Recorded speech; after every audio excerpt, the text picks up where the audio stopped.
Hi, ಇದು ನಮ್ಮ ಕೊಪ್ಪಳ ಜಿಲ್ಲೆಯಲ್ಲಿರುವ ಪ್ರಸಿದ್ಧ ಸಾಮ್ರಾಟ ಅಶೋಕನ ಶಿಲಾಶಾಸನ. ಇಲ್ಲಿ ಸಂರಕ್ಷಿಸಲ್ಪಡಲಾಗಿದೆ. ಇಲ್ಲಿ ಶಿಲಾಶಾಸನವು ಬೆಟ್ಟದ ಮೇಲುಗಡೆ ಒಂದು ಬಂಡೆಯ ಮೇಲೆ ಕೆತ್ತಲಾಗಿದೆ. ಅಶೋಕ ಶಿಲಾಶಾಸನ ಅದನ್ನು ನೋಡಲು ಹೋಗ್ತಾ ಇದ್ದೀವಿ. ಇಲ್ಲಿ ನೋಡಿ, ಇದು ಪುರಾತತ್ವ ಇಲಾಖೆಗೆ ಸೇರಿದೆ. ಅಶೋಕ ಶಿಲಾಶಾಸನ ಇದು ಗವಿಮಠದ ಹಿಂದೆನೇ ಇರೋದು. ಗವಿಮಠದ ಹಿಂದೆ ಮೇಲ್ಗಡೆ ಬೆಟ್ಟ. ಈ ಸೈಡ್ ದಾರಿಯಿಂದ ಬಂದರೆ ಮೇಲ್ಗಡೆ ಹೋಗಿ ದಾರಿ ಇದೆ. ಈ ಕಡೆಯಿಂದ ಸೀದಾ ಮೇಲ್ಗಡೆ ಹೋಗ್ಬೋದು. ಎತ್ತಿ ಹೋಗ್ತಾ ಇದ್ದರೆ ಸೀದಾ ಬೆಟ್ಟದ ಮೇಲೇ ತುದಿನೇ ಇದೆ ಅಶೋಕ ಶಿಲಾಶಾಸನ. ತುಂಬ ಚೆನ್ನಾಗಿದೆ ಶಿಲಾಶಾಸನ ನೋಡೋಕ್ಕೆ. ತುಂಬ ಒಳ್ಳೆ ಬೆಟ್ಟ.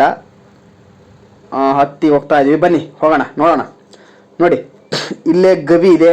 ಮೇಲ್ಗಡೆ ಹಾವಿನ ಥರ ಒಂದು ಬೆಟ್ಟ ಇದೆ. ಹಾವಿನ ಎಡೆ ಥರನೇ ಕಾಣುತ್ತೆ ನೋಡಿ ಮೇಲ್ಗಡೆ ಕಾಣೋಕ್ಕೆ. ಇಲ್ಲಿರೋ ಒಂದು ಪಕ್ಕದಲ್ಲಿರೋ ಗುಹೆಯಲ್ಲಿ ಎಲ್ಲೆಲ್ಲ ಆಡು ಕುರಿ ಎಲ್ಲ ಮೇಯಿಸ್ತಾರೆ ಜನ.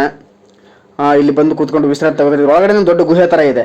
ಮಲ್ಕೊಳ್ಳೋಕ್ಕೆ ಕೂತ್ಕೊಳ್ಳೋಕ್ಕೆ ಬೇಸಿಗೆ ಕಾಲದಲ್ಲಂತೂ ತುಂಬ ತಂಪಾಗಿ ಗಾಳಿ ಬೀಸುತ್ತೆ. ನಿದ್ದೆ ಮಲ್ಕೊಂಡ್ರೆ ನಿದ್ದೆ ಹೋಗ್ಬಿಡುತ್ತೆ ಹಂಗ, ಅಷ್ಟು ಚೆನ್ನಾಗಿದೆ. ಮೇಲ್ಗಡೆ ಕಾಣ್ತಿರೋದು ಹಾವಿನ ಥರದ ಬೆಟ್ಟ, ಅದ್ರ ಮೇಲೇ ಇರೋದು. ಅದ್ರ ಕೆಳಗಡೆ ಇರೋದು ಈ ಥರ ಒಂದು ಗುಹೆ ಇದೆ. ಅಂದರೆ ಮಹಾ ತಪಸ್ಸುಗಳು ತಪಸ್ಸು ಮಾಡ್ತಿದ್ದ ಜಾಗ.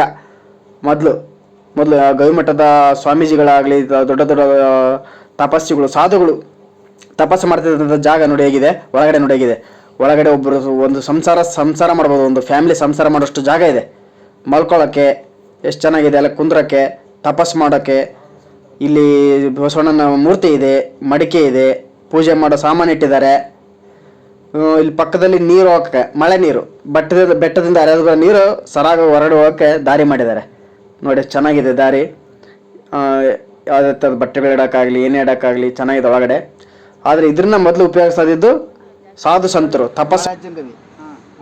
ಅಂದ್ರೆ ಈತ ತಪಸ್ಸಿಗೆ ಬಂದಿದ್ದಂತ್ರಿ. ಅಲ್ಲಿ ಗವಿ ಐತ್ರಿ, ಅದು ಗದಿಗೆ ಮಾಡಿ ಪ್ಯಾಕಿಂಗ್ ಮಾಡ್ರಿ.